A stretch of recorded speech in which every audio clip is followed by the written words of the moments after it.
Okay, let's take a look at Secretary Pete's wacky adventures this week.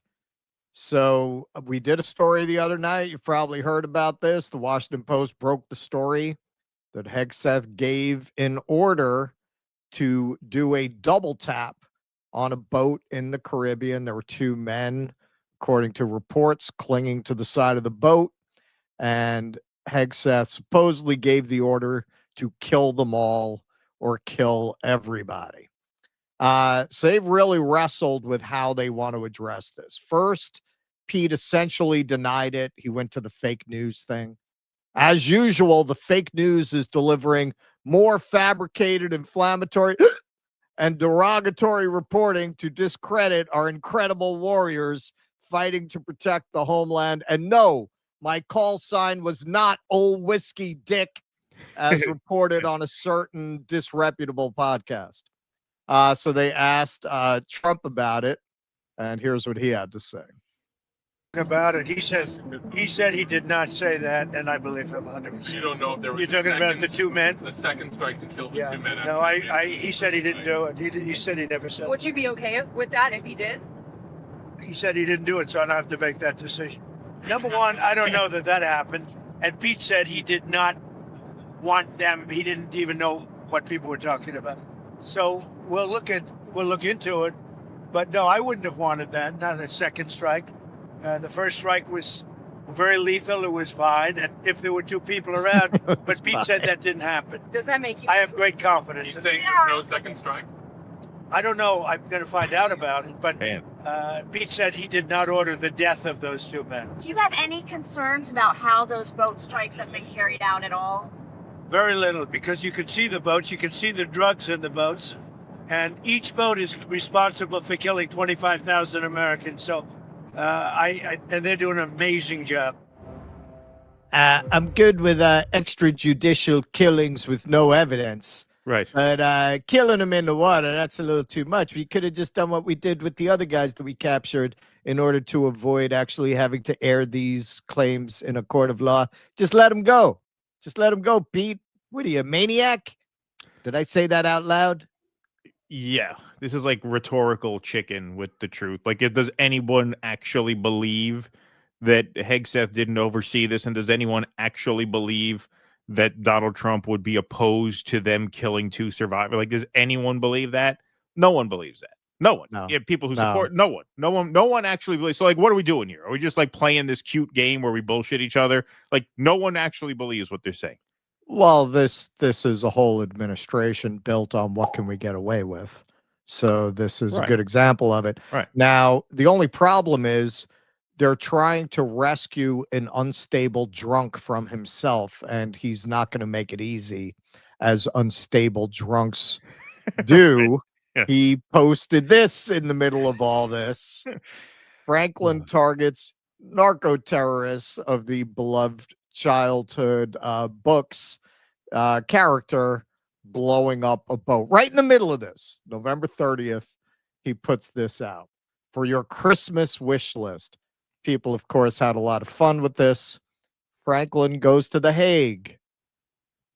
Franklin is prosecuted for war crimes and murder on the high seas. and maybe the best, Franklin goes to Alcoholics Anonymous. Miss Rachel sodomizes Franklin with strap-on in prison. How about that?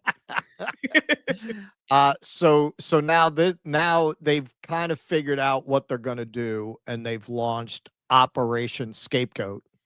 Hegseth, with White House help, tries to distance himself from boat strike fallout. So Carolyn Levitt had a really remarkable press conference where they floated this new strategy of blaming the guy who carried out Pete Hegseth's orders. Social media post, Secretary Hegseth didn't go into details about that strike. He just said U.S. operations in the area were lawful, and he said that the story and media reports were fabricated. So to be clear, does the administration deny that that second strike happened, or did it happen and the administration denies that Secretary Hegseth gave the order? The latter is true, Abe, and I have a statement to read for you here. President Trump and Secretary Hegseth have made it. All right. So just to be clear, that's important. He said, are you saying that Hegseth didn't give the order? The latter is true. Hegseth did not give the order. That's what they're claiming now. Clear that presidentially designated narco-terrorist groups are subject to lethal targeting in accordance with the laws of war. With respect to the strikes in question on September 2nd, Secretary Hegseth authorized Admiral Bradley to conduct these kinetic strikes. Admiral Bradley worked well within his authority and the law, directing the engagement to ensure the boat was destroyed and the threat to the United States of America was eliminated. And I would just add one more point to remind the American public why these lethal strikes are taking place. Because this administration has designated these narco-terrorists as foreign terrorist organizations. The president has a right to take them out if they are threatening the United States of America and if they are bringing illegal narcotics that are killing our citizens at a record rate, which is what they are doing. And under the previous administration, there was enough fentanyl trafficked into our country to kill every American man, woman, and child many times over. And so that's why you've seen a drastic difference in this administration's policy with respect to the last, and it's one of the many reasons the American public reelected this president and support this Secretary of War in conducting these strikes. So to clarify, Admiral Bradley was the one who gave that order for a second strike. And he was well within his authority to do so. Yes. We're going to blame it on a scapegoat and then pretend to be protecting the scapegoat. Pretty amazing. But Secretary Sugar Baby goes on. A reporter asks about whether they're prepared to admit that these two people were alive clinging to the side of the boat who were then killed. To follow back up on the Washington Post reporting, so much of the concern from Democrats and Republicans is focused on the survivors. Why won't the administration either confirm or deny or reveal whether or not there were survivors after that initial first strike? And what imminent threat would two survivors pose who were clinging presumably to the wreckage of that boat? Again, as I said, I think you guys are sort of not listening fully to the statement I've provided. Admiral Bradley worked well within his authority and the law, directing the engagement to ensure the boat was totally destroyed and the threat to the narco-terrorists, to the United States, was eliminated. And for any further questions about his thinking, I would defer you to the Department of War. I obviously wasn't in the room for these shows. You're not swallowing my bullshit. My bullshit is clearly that we don't really care about those two people being killed. And if they were, it was legal. Why? Don't know. Don't know. And then here she once again confirms when asked, Hegseth, the guy who's theoretically in charge, you ever hear buck stops here? Not in this White House, baby.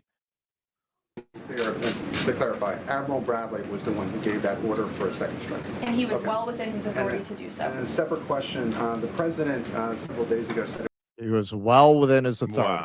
Wow. So they get Hegseth on script for a minute. They get him to stop posting psychopathic memes of children's characters murdering fishermen. Let's make one thing crystal clear. Admiral Mitch Bradley is an American hero. A true professional and has my 100% support. Yeah, like he's the one on the hot seat, not you. Yeah, I stand by him and the combat decisions he has made. On the September 2nd mission and all others since. America is fortunate to have such men protecting us. When this Department of War says we have the back of our warriors. Oh my God. Like, I'm sorry. Wow. Like, how disloyal are you? Like, how scummy can you possibly be? What they're doing here is they're saying it was the admiral who gave the order. No, we fully back him, while at the same time reserving the right to throw him under the bus once it's determined that he, not we, he committed a war crime. Like, this is like beyond mafia shit. Like, it's beyond, like, they are more disloyal than like Paulie Walnuts, after you just did a bank job. Paulie Walnuts is more likely to give you your fair cut than you are to get loyalty from Pete Hegseth. Yeah, these people are just really the scum of the earth, and it's Unbelievable. gonna be really funny watching Benny in the Closet and the rest of that crew jump on board with this and try to make it make sense. Where this administration doesn't throw its war fighters under the bus. We stand with We stand with Admiral. him. We stand with he who made the stand with decision to kill Admiral the survivors. Bradley. He, not me, he made a decision that's under scrutiny now, and I support him 100%. Him, get it? Him. I love him. You're not gonna mess with him on my watch. Him, you messing with him, not me. Wasn't my decision, it was him. He's a hero. Amazing. I mean, that is just like, they think of how stupid they think you are if you support them. Think of what contempt he has for his own supporters, that he would put a statement out and not expect people to not understand how unbelievably two-faced that is. Yeah, this is the thing, man. I did some research for the next piece, the Megyn Kelly part of this, where I was looking for reactions. And Hegseth's turtle thing, you really didn't have your usual suspects. You had Gunther Eagleman, and that was about it. Like, you are not getting a lot of people who are willing to get on board with this. And the ones who are, they're bots, man. That's a bot farm. That's a bot farm. Like, it doesn't even seem like real people who are backing this up. It's, in so many ways, what you see on social media is patriots being responded to by bot farms. Like, nobody is real in the entire exchange, really. So Maine here, who is real, I believe, like the beta bitch he is, after taking credit for the war crime and catching heat from Republicans, Hegseth now deflects responsibility for the war crime he ordered and assigns it to Admiral Bradley. Hegseth is a disgrace to the DOD and a national embarrassment. Yeah, no lies detected there.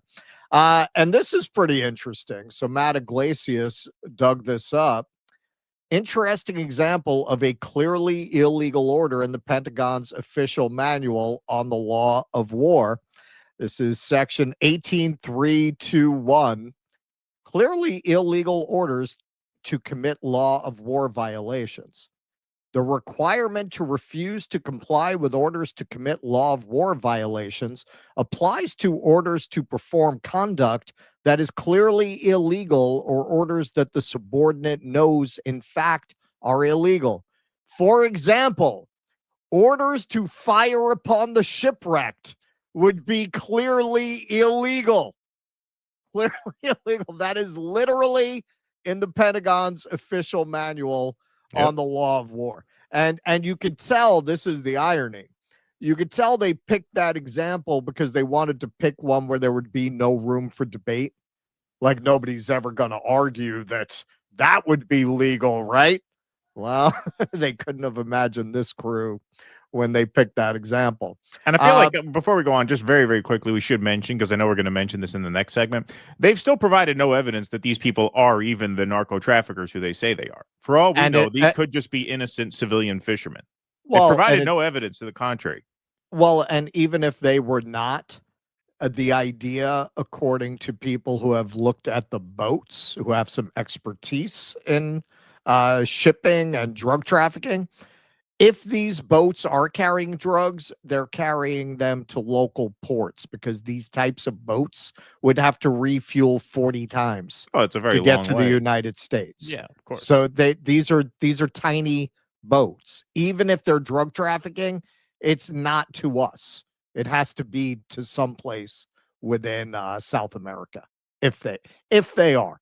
This is why you take people to court, if you actually have a case to make. But of course, this has all been about developing a pretext to invade Venezuela. Exactly. That looks like really what this has all been about. But hey, there's a little problem. It's a little problem. Call sign old whiskey dick went on Fox News already and admitted that he had given the order for this. The president is sending a message to other cartels, right? A very clear one. I can tell you that was definitely not artificial intelligence. I watched it live. We knew exactly who was in that boat. We knew exactly what they were doing, and we knew exactly who they represented. And that was Tren de Aragua, a narco-terrorist organization designated by the United States, trying to poison our country with illicit drugs. So you watched it live. Watched it live. Little wrinkle in the story there. Little wrinkle in the story. Maybe you shouldn't have picked a Secretary of Defense based on Trump likes to watch him on TV. Right. Maybe that's an idea. This is kind of a running theme today because we're going to be doing Kash Patel a little later. You know, it was very obvious as Trump was assembling this rogues gallery of a cabinet that these kinds of things were going to happen, because you're not even talking about competent evil.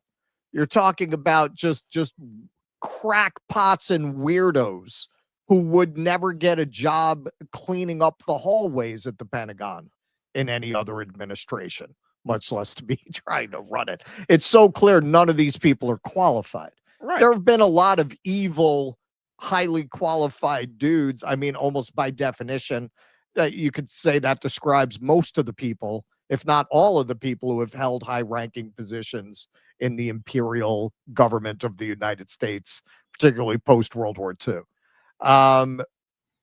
The basic competence is not there. It's just the psychopathic tendencies that all of these people have, but it's so mask off because they're not smart enough to know what the mask is even supposed to look like. Right, of course. I mean, you look at a guy like Rumsfeld, just as evil as Hegseth, if not more, Sure. probably Sure. more. But More. he was not crazy. He was not. He was Right. of sound mind, so he wouldn't fuck up like this, right? Right. Like, Right. you know, he could make $2.3 trillion disappear. No one even asked him a question about it. Imagine Right. trusting Hegseth with a job like that. Forget it. Wouldn't last. Within 10 hours, they'd be digging duffel bags out from under your garage. What the hell is this? Why did they deliver $2.3 million worth of Pez dispensers to my garage? Exactly. Yeah. What Exactly. do you mean that's how you were hiding the money? Wouldn't last a day.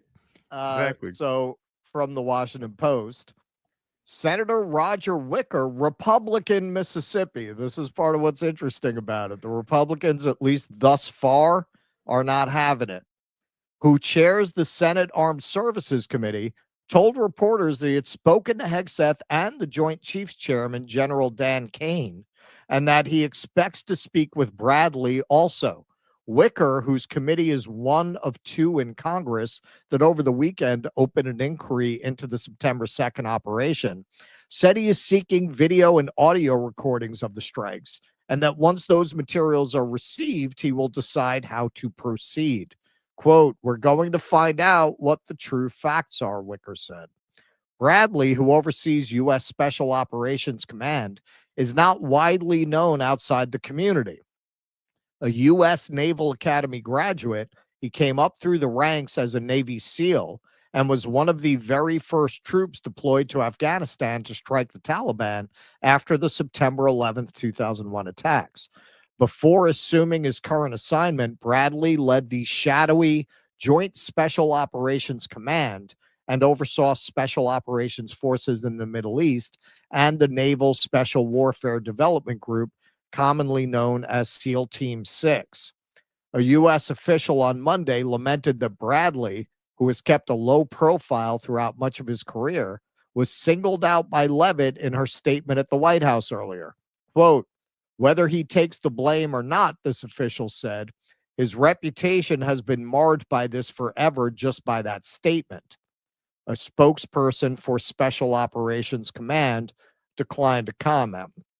Now, see, this is the thing, and you see some of this in the Kash story too. It's not as if being a crazy crackpot like this is something that the military people are cool with. And then you go and throw one of their own under the bus like that. You think the rank and file military like that? You think they respected Pete Hegseth before this? Like, yes. And again, this comes up in the Kash thing. I'm sure a lot of them were glad to see the DEI stuff go. But, there's more to running a military than getting rid of the Office of Anti-Racism. And on almost every level, if you're a serious military person, we're not getting into the morality of what the military does here, but just in terms of the basic competence of the job, you think that these professional military people don't know that they're being led by an incompetent drunk? Like you think they like having a guy like this leading them? You think they trust him? And now this effort to scapegoat somebody, which couldn't be more obvious, what do you think that's going to do to morale in the military? And what do you think that's going to do to the faith that they have in this administration? Not to do that to any of them. They've been making a big stink the last couple of years about that video going out, not to follow illegal orders. And this came out right afterwards. Like, this is why you don't want to follow illegal orders, because everyone in that chain could be liable now. And look what they did to the guy who carried out the order. What do you think? They're going to be loyal to you? They're going to throw you under the bus and protect themselves. These people are fucking criminals. Everything they say about patriotism in America, it's a punchline. It's a joke. It's a sick veneer. It's a great example of the people who scream the loudest from the pulpit about gay people are the ones they catch in a bathroom looking for some trade from the next stall. It's a mask. It's a mask. They know how people respond to these claims of patriotism, and that's how they cover up what they're really about. They are fucking criminals. It's an entire cabinet of criminals. Well, it's a really good point, obviously. I mean, this sets a very bad precedent for people in the military fearing that they'll be thrown under the bus by the Secretary of Defense or Secretary of War, if you will. Now, don't forget, obviously, this is all in order to create the pretext for a war in Venezuela. So Right. What if you actually have a war now? What if we actually launch a ground invasion of Venezuela? Who in the military is going to have confidence that their leader isn't going to throw them under the bus when inevitably war crimes happen? War crimes always happen in war. So now you have these people having to serve under this belligerent drunk who, under pressure, will give them up in a second flat. Nobody's going to want to fight for him. Right. They'll bring the old Biden guard back. Have a trans first class sergeant tickle my balls 5 hours a day. I don't care. I'd rather that than this. Rather this than end up in fucking jail because your Secretary of Defense turns on you and throws you under the bus in 2 seconds. Of course, it's not even a question.